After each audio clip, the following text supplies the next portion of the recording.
Hello everyone, welcome back to my YouTube channel. तो हमारी short series वाली section में आज हम एक नए टॉपिक के ऊपर बात करेंगे and that topic is called POP versus POD. अब ये एक मार्केटिंग का टॉपिक है बट मुझे लगता है इसका रियल लाइफ एप्लीकेशन भी बहुत इंपॉर्टेंट है और वो भी मैं आज आपको इस वीडियो के एंड में बताऊंगा। अब POP stands for point of parity whereas POD stands for point of differentiation. इनके बीच में क्या डिफरेंस है इसके बारे में बात करते हैं। पॉइंट ऑफ पैरिटी का मतलब ये होता है कि जब भी कोई कंपनी अपना कोई प्रोडक्ट लॉन्च करती है या कोई सर्विस लाती है मार्केट में, what they try to do, they always try to match up with the existing product और existing service offered by other competitors. कहने का मतलब जो भी दूसरे कॉम्पिटिटर्स ऑलरेडी कोई प्रोडक्ट बना रहे हैं तो हम देखते हैं कि उनमें क्या क्या फीचर्स हैं और हम कहीं ना कहीं उन फीचर्स को अपने प्रोडक्ट के अंदर भी डालने की कोशिश करते हैं। फॉर एग्जाम्पल, अगर हम गोरिल्ला ग्लास की प्रोटेक्शन देखते हैं कि भाई कोई कंपनी है जो अपने स्मार्टफोन में गोरिल्ला ग्लास की प्रोटेक्शन दे रही है, तो हम अपने फोन में भी गोरिल्ला ग्लास की प्रोटेक्शन देने की कोशिश करते हैं because we want to be in parity with our competitors. That is called POP. On the other side जो पीओडी है that is completely a different concept.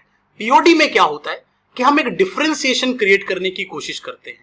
Differentiation का मतलब क्या होता है कि आप कुछ ऐसा फीचर देते हैं अपने प्रोडक्ट या सर्विस में जो और कोई भी कंपनी ऑफर नहीं कर रही। जैसे एप्पल ने एक टाइम पे टेलीफोटो लेंस दिया था, जैसे उन्होंने रेटिना डिस्प्ले दिया था। तो इस तरह से काफी सारे ऐसे प्रोडक्ट में ऐसी क्वालिटीज आप देते हो जो किसी और प्लेयर के पास नहीं है और वही आपका एक यूनिक सेलिंग पॉइंट बन जाता है मार्केट में।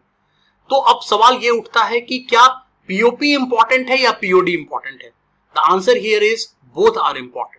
पीओपी आपको अपने कॉम्पिटिटर से पैरिटी रखने में हेल्प करता है। On the other side POT आपको अपने कॉम्पिटिटर से आगे निकलने में कॉम्पिटिटिव एडवांटेज देता है ओवर योर कॉम्पिटिटर्स। अब इसका रियल लाइफ एप्लीकेशन क्या है?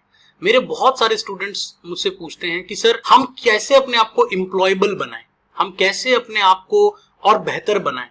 तो मैं हमेशा कहता हूं कि आप पीओपी एक ऐसी चीज है जो ऑलरेडी आपके साथ बन रही है। फॉर एग्जाम्पल, आप किसी कॉलेज में पढ़ रहे हैं, वहां सीजीपीए आ रही है, कोई कॉलेज की मैंडेटरी वर्कशॉप चल रही है तो वो आप भी लगा रहे हैं, बाकी स्टूडेंट्स भी लगा रहे हैं। तो कहने का मतलब है POP is already being created through any educational system, but it is the POD that makes the difference. तो एक स्टूडेंट को चाहिए कि वो अपने स्किल्स पे काम करे और पीओडी क्रिएट करे, कुछ पॉइंट ऑफ डिफरेंशिएशन क्रिएट करे। वो इसको किसी स्किल्स के थ्रू कर सकता है। For example, he might learn some new languages, new softwares based on his own competency and based on his field requirement. On the other side वो चाहे तो इसमें अपने पर्सनालिटी चेंजेस भी ला सकता है। फॉर एग्जाम्पल, वो अपने कम्युनिकेशन स्किल्स पे काम कर सकता है, अपनी लीडरशिप क्वालिटीज पे काम कर सकता है, उसके थ्रू भी आप पीओडी ला सकते हो।